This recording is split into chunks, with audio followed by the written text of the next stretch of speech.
السلام علیکم ورحمۃ اللہ وبرکاتہ۔ ایک اور نئی زندگی کے ساتھ آج پھر حاضر ہوں۔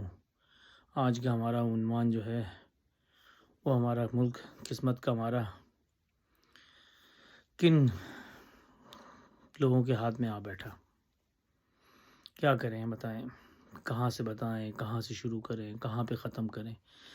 یہ جو ہمارے ملک میں کچھ چیزیں ایسی ہیں جس کو ختم کرنے کے لیے کہتے ہیں نا انسان کو قربانیاں دینی ہوگی، مگر وہ کہتے ہیں انقلاب ایسے آتا ہی نہیں ہے۔ انقلاب آنے کے لیے حق اور حلال خون کی ضرورت ہوتی ہے۔ حق پہ کھڑا ہونے والا سب سے پہلے حلال خون، پھر وہ حق پہ کھڑا ہوگا۔ تو اب حلال خون ہی نہیں ہے ہمارے پاس کوئی، ہر بندہ بے ایمان، ہر بندہ چور۔ سب سے پہلے اداروں کی بات کریں، گھوم گھما کے ہم آتے ہیں۔ بھی ریسنٹلی آپ کے سامنے ایک جرنل جو ہے وہ دوسرے ملک میں جا کے انتقال کر گیا، جلا وطنی کاٹ گئے۔ جس ملک کا یہ حال ہو تو اس ملک میں کیا ہوگا؟ پیچھے سے لے گئے اب یہاں تک سب کے سب سے بڑی چیز ایسی ہے کہ بھائی سب سے بڑا ایک قانون اپنے ملک میں یہ بنا دو کہ کوئی بھی ہو، یہ ایک الگ عدالت بنائی ہوئی ہے کہ فوج کی اپنی عدالت ہے، نہیں۔ سب سے پہلے سب سے زیادہ سخت حساب جو ہے فوج کا ہونا چاہیے، سب سے زیادہ۔ نیچے بیچارے جو جوان ہیں وہ بیچارے کیا قصوروار ہیں، وہ تو اپنی جانوں کو دیے جا رہے ہیں ملک کے خاطر۔ یہ اوپر بیٹھے ہیں نا، جن کو عادت لگ گئی ہے ہرے ہرے نوٹوں کی، ان کا حساب ہونا چاہیے۔ اور سب سے بڑی چیز یہ کہ ہمارا ملک ایک غریب ملک ہے، خسارے میں رہنے والا ملک ہے۔ اس ملک میں اتنی سہولتیں کسی کو ملنی ہی نہیں چاہیے، چاہے وہ فوجی آدمی ہو، چاہے پریزیڈنٹ ہو، چاہے پرائم منسٹر ہو، چاہے منسٹر ہو، چاہے بیوروکریٹس ہو، چاہے وکیل، چاہے عدالت کے کوئی جج ہوں، وکیل ہوں، بیرسٹرز ہوں، کسی کو بھی کوئی سہولت نہیں ملنی چاہیے۔ ایک ملازم ہے، ایک غریب ملک کی خدمت کرنے آئے، ایمان کے ساتھ اپنی خدمت کرے اور چلے جائیں۔ کوئی ان کو بینیفٹ نہیں، کوئی ان کو گاڑیاں نہیں، کچھ نہیں۔ ہمارے ملک کی ساری سرکاری گاڑیاں ختم کر دینی چاہیے۔ کوئی بھی سرکاری گاڑی نہیں ہوگی، کسی کو بھی نہیں ملے گی، کسی کو سرکاری کوئی چیز نہیں ملے گی، نہ گھر ملے گا، نہ گیس ملے گی، نہ بجلی ملے گی۔ سب چیز ختم کرے، جو بھی، خاص طور سے فوجی لوگ۔ میں آپ کو بتا رہا ہوں، فوج نے ہمارے ملک کو تباہ کیا ہے۔ آپ دیکھیں جتنے فوجی، میں بہت سم ٹائم دیکھ کے بہت پریشان ہوتا ہوں، جتنے ہمارے فوجی جو بیٹھے ہیں افسر، انہوں نے آج تک کوئی جنگ نہ لڑی، نہ کوئی آج تک کوئی ایسا کارنامہ انجام دیا۔ سب کے سینوں پہ اتنے تمغے لگے ہوئے، اتنے تمغے لگے ہوئے، کوئی سمجھ نہیں آتا کہاں سے لگے، کہاں سے ملے۔ ایسا تو میں بھی لگا سکتا ہوں، بہت سارے ملتے ہیں بازار میں، 2-2 پاؤنڈ کی ملتے ہیں، وہ لے کے سینے پہ لگا کے تصویر کھنچا سکتا ہوں۔ سب کہنے کی باتیں ہیں بھائی۔ یہ میں آپ کو بتا دوں کہ اس ملک کا سب سے بڑا حساب جو اسٹارٹ ہوگا نا، وہ فوج سے ہوگا، جس نے اس ملک کو تباہ اور برباد کر دیا۔ فوج کا کام ہے ملک کی حفاظت کرنا، صرف اس کو حفاظت کرنے پہ رکھے، ان کا کام کاروبار کرنا نہیں ہے۔ ہمارے ملک میں سارا کام فوج نے لے لیا، سارا، ہر زمین پہ قبضہ کر لیا، بینکوں پہ قبضہ کر لیا، انڈسٹریز پہ قبضہ کر لیا، ہر جگہ ہماری جو نہیں فوج گھس گئی ہے۔ سب سے پہلے ان کا سخت حساب ہو، خطرناک قسم کا، مطلب ایسا حساب ہو کہ میں بتا رہا ہوں کہ عوام چھوڑے، عوام تو بہت مر رہی ہے، کم سے کم آپ 10-15-20 جنرلوں کو لٹکائیں۔ عوام مطلب عدالت، عوامی عدالت جو ہے، سرکاری نہیں، سرکاری تو بولتے ہیں جی ہماری اپنی انٹیلیجنس ہے، پکڑتی ہے، وہ خود ہی ان کو کیا کہتے ہیں کورٹ مارشل کر دیتی ہے۔ نہیں، ہمیں نہ کورٹ مارشل کرنا ہے، نہ پتلون مارشل کرنا ہے بھائی۔ ہم نے خود عوام کی جو عام عدالت ہے اس میں لا کے ان کو رسوا کر کے، اور ہر ایک کو اس میں لانا ہے، چاہے وہ منسٹر ہو، چاہے کوئی بھی ہو۔ مگر بہت اندھا قانون چل رہا ہے، بہت اندھا قانون۔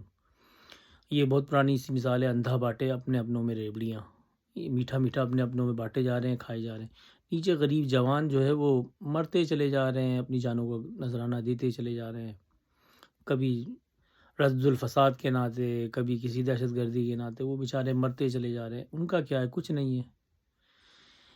ایک جھنڈا پہنا کے ان کو ایک ڈبے میں ڈال کے خدا حافظ کر دیتے ہیں، بس ان کی صرف اتنی زندگی ہے۔ اس کے بعد ان کو آپ یقین کریں، بہت فوجی جو نیچے کے لوگ ہیں، جا کے پوچھیں، ان کو کچھ نہیں ملتا، کچھ بھی نہیں۔ 50,000 لاکھ روپیہ، 2 لاکھ روپیہ ان کو مل جاتا ہے، اس کے بعد بھول جاتے ہیں۔ ان کی بیوی بچے دھکے کھا رہے ہوتے ہیں اسپتالوں میں، پیسے کے لیے دھکے کھا رہے ہوتے ہیں۔ اصل مزے کرتے ہیں یہ بریگیڈیئر سے اوپر جا کے، جب بریگیڈیئر بن جاتے ہیں نا، پھر ان کی آپ عیاشیاں دیکھیں، ان کے ٹور دیکھیں۔ یہ انسان نہیں، استغفر اللہ ربی بات ہوئی نا، اپنے آپ کو خدا سمجھنے شروع کر دیتے ہیں۔ ان کی بیویاں دیکھو، اللہ معاف کرے تو بس استغفار کرے آدمی، ان کو دیکھے تو ان کی بیویوں کو، ان کے بچوں کو دیکھنے کے بعد استغفار کرے۔ اب دیکھو ابھی ایک ڈاکو جو گیا ہے، جنرل ریٹائر ہو گئے، کیا نہیں، ملک کو تباہ و برباد کر کے دوسرے ملک میں جائے. کیا زندگی ہے ایسی یار، ایسا پیسہ کیا ہے، ایسی کیا زندگی ہے انسان کی جو عزت سے اپنے ملک میں اپنے لوگوں کے ساتھ نہ رہ سکتا ہو، پیسہ کھا کے بھاگ جائے یہاں سے. اپنے سامنے دیکھ لو، آپ کے سامنے کتنے جنرل مرے. جنرل ضیاء کو دیکھو، کتنی بری موت مرا. استغفار، ابھی تک لوگ اس کو کہتے ہیں کہ توبہ استغفار، کیسی موت مرا ہے. سیدھا واصل جہنم ہو گیا، سیدھا، کوئی کویشچن کوئی آنسر وغیرہ. خدا نے اس کو خاک میں ملا دیا، ہوا میں ہی.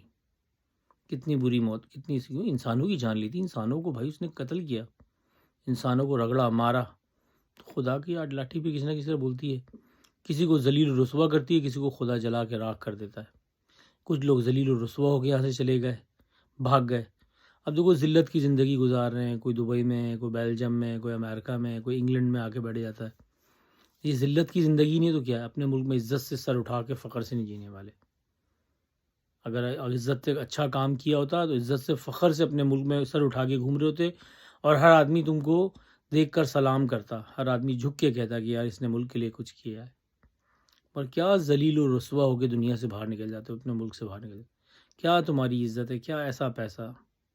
خدا ایسا، ہم تو کہتے ہیں پیسہ کسی دشمن کو بھی نہ ملے، مگر تم دشمن سے بھی بدتر ہو جو تم لوگوں نے اس طرح کے کام کیے، اپنے ملک کو تباہ و برباد کیا. تو اس لیے بھائی پہلی فرصت میں سب سے پہلے فوجی اداروں کو سخت کیا جائے. اور ہم تو یہ کہتے ہیں عدالت کو، پہلے عدالت خود صحیح ہو جائے. وہ بھی ایک چور ہے، کہاں گیا دیکھو. اصل طور پہ جو حکومت بنی تھی نا، لوگ کہتے ہیں خان صاحب نے کام صحیح نہیں کیا. خان صاحب کا تو وہ حساب یہ تھا کہ میرے بھائی کبھی بھی اپنی زندگی میں آپ نے کوئی ایسی میراتھن ریس نہیں دیکھی ہوگی جس میں لنگڑا بھاگ رہا ہو. لنگڑا کبھی نہیں بھاگتا میراتھن میں. جب عام جو ورلڈ اولمپک جو میچز ہوتے ہیں، جو اس میں میراتھن ہو رہی ہوتی ہے، دیکھیں سارے لوگ بھاگ رہے ہوتے ہیں، سارے لمبے لمبے ہوتے ہیں، لمبی لمبی ٹانگوں والے ہوتے ہیں. اس میں اگر ایک آدمی کو لنگڑا کھڑا کر دیں تو آپ کو کیا لگتا ہے؟ وہ پہلے پہ آئے گا، دوسرے پہ آئے گا، تیسرے پہ آئے گا. پہلی بات تو اس کو لیا ہی نہیں جائے گا. تو یہ اتھی لنگڑی حکومت سے کیا کرتے؟ یہ کچھ بھی نہیں کر سکتے تھے. یہ بھی غلام ہو کے ماتحت بن کے بیٹھ گئے ان کے. تو یہ سارا کا سارا کھیل ہے، انسانوں کے ساتھ زیادتی ہو رہی ہے اور آپ کی جذبات کے ساتھ کھیلا جا رہا ہے. پاکستانی قوم کہتے ہیں نا انقلاب کے لیے، میں نے آپ کو شروع میں کیا کہا کہ حلال اور غیرت چاہیے. یہ دونوں چیزیں ختم ہو چکی ہیں. بغیرتی عروج پہ چلی گئی ہے، حرامزدگی عروج پہ چلی گئی ہے، گناہ عروج پہ مطلب آخری مقام جو ہوتا ہے نا وہاں پہنچ گئے ہیں یہ لوگ. تو وہ کیسے لائیں گے؟ ہاں آپ کے اندر جذبات ہیں، ابھی کچھ ہیں جذبات آپ کے اندر موجود ہیں. وہ جذبات، وہ کون سے والے جذبات ہیں پتہ آپ کے؟ وہ آپ کو بیوقوف بنانے کے لیے ایک ڈپارٹمنٹ ہے ISPR. وہ ایک گانا بناتا ہے، آپ کے جذبات جھاگ جاتے ہیں. اس میں 5-6 فوجیوں کو دکھاتا ہے اوپر سے نیچے کود رہے ہیں بندر کی طرح، بندر سے اوپر کی طرح نیچے جا رہے ہیں. 2 ہوا میں جہاز بس ہی پھٹ گئے. وہ سب کمپیوٹرائز بنے ہوئے ہیں، پرانی ریکارڈنگیں کہاں سے لی ہوئی ہیں. آپ کے جذبات کو جیسے پانی کے اندر، جیسے کوکو کولا کے اندر، پیپسی کولا کے اندر مشروبات جو ہوتی ہیں اس کے اندر آپ سوڈا ڈال دیں تو جھاگ نکلتا ہے نا، ویسے آپ کا اتنے جذبات ہیں، بس ایک جھاگ کے مانند آپ اچھلتے ہیں اور واپس نیچے بیٹھ جاتے ہیں. اگر قربانیاں دینی ہے تو بھائی سب کے سب نکل جاؤ. یہ جو فوج میں نیچے بیچارے کام کرتے ہیں غریب، یہ بھی تو غریب ہی ہیں ہماری طرح. یہ بھی غریب ہے. یہ آپ کو کیوں گولی ماریں گے؟ آپ نکل جاؤ. GHQ کے آگے پورا پاکستان آگے کھڑا ہو جائے، بولے اس کو ختم کرنا ہے، ہم نے آگ لگانی ہے. کیسے روکیں گے؟ جو نیچے والے لوگ ہیں ان کو بولے بھائی ہم تمہارے لیے بھی کر رہے ہیں. یہ جو اوپر بیٹھے ہیں ہم ان کے لیے کر رہے ہیں. ان کے تم ان کے نوکر نہیں ہو، تم ہمارے نوکر ہو. انہوں نے اپنا نوکر بنا لیا ہے. یہ جو فوجی نیچے جوان ہیں بیچارے، یہ عوام کی خدمت گزار ہیں، یہ ملک کی خدمت گزار ہیں. مگر یہ دنیا الٹی ہو گئی ہے، پلٹ گئی ہے. انہوں نے کیا کیا؟ ان کو اپنا غلام بنا لیا. اوپر والے افسروں نے نہ ملک کا غلام بنایا نہ عوام کا غلام بنایا، انہوں نے اپنا غلام بنا لیا. ساری کی ساری جو نیا ہے نا وہ پلٹ گئی ہے، کایا پلٹ گئی ہماری. جو کام ہم نے کرنے تھے وہ کیے نہیں، جو ہم نے نہیں کرنے تھے وہ ہم نے کر لیے. تو پھر ہمارے ساتھ ایسا ہی ہونا ہے اور ایسا ہی ہوتا چلا جائے گا. نہ ہم نے کسی سے جنگ کرنی ہے، نہ ہمارے ارادے ہیں. اتنا پیسہ فوج کو، اتنا پیسہ کس بات کا بھائی؟ جب ہوگی دیکھ لیں گے، جب جس طرح ہوگا، جو مسئلہ آئے گا، جب اتنی مشکل میں آ گئے، ابھی ہمارے پاس کھانے کو، اب ہم کیا جنگ لڑیں گے؟ اتنا پیسہ ہم نے سالوں سے دیا فوج کو، آج ہم 10 منٹ کی جنگ نہیں لڑ سکتے، ہمارے پاس پیسہ ہی نہیں ہے. تو جب آپ نے سب برباد کر دیا، کس نے؟ یہ جو کھا کے چلے گئے ملک سے باہر. تو میرے بھائی آپ سے گزارش یہ ہے کہ آپ ان سب چیزوں کو چھوڑ دیں، حق کے لیے کھڑے ہو جائیں اور ایک دفعہ نکل جائے. کئی لوگوں کو قربانی دینی پڑے گی مگر کامیابی ہو جائے گی. اگر آپ اسی چکر میں لگے رہے کہ آپ سوچ رہے ہیں کہ ہم لوگوں کو لوٹ کے میں آپ کو لوٹ لوں، آپ مجھے لوٹ لیں، وہ اس کو لوٹ لے باری باری، کچھ بھی نہیں ہوگا۔ یہ دنیا بہت چھوٹی سی اور بہت فانن سی ہے۔ یہ ساری دنیا میں جتنے لوگ ہیں نا، خاص طور سے ہمارے ملک میں جو لوگ ہیں، یہ چاہتے ہیں ہم ساری زمینیں اپنے نام کرا لیں، مگر زمین آپ کے پیچھے لگی ہے آپ کو اپنے نام کرنے کے، اور جس دن زمین آپ کو اپنے نام کر لیتی ہے نا، یہ ساری زمینیں بکھر جاتی ہیں آپ کے پاس جو ہوتی ہیں۔ یہ ایسے بکھر جاتی ہیں جیسے گلاس اوپر سے گرتا ہے زمین پر اور چکنا چور ہو جاتا ہے، ایسے ہی چیزیں بکھر جاتی ہیں۔ تو آپ کو جو زمین ڈھونڈ رہی ہے نا، آپ کو پتہ لگ جائے گا۔ آپ ساری زمینوں کو اپنے نام کرنے کے چکر میں لگے ہوئے ہیں، اور زمین آپ کو اپنے نام کرنے کے چکر میں لگی ہوئی ہے۔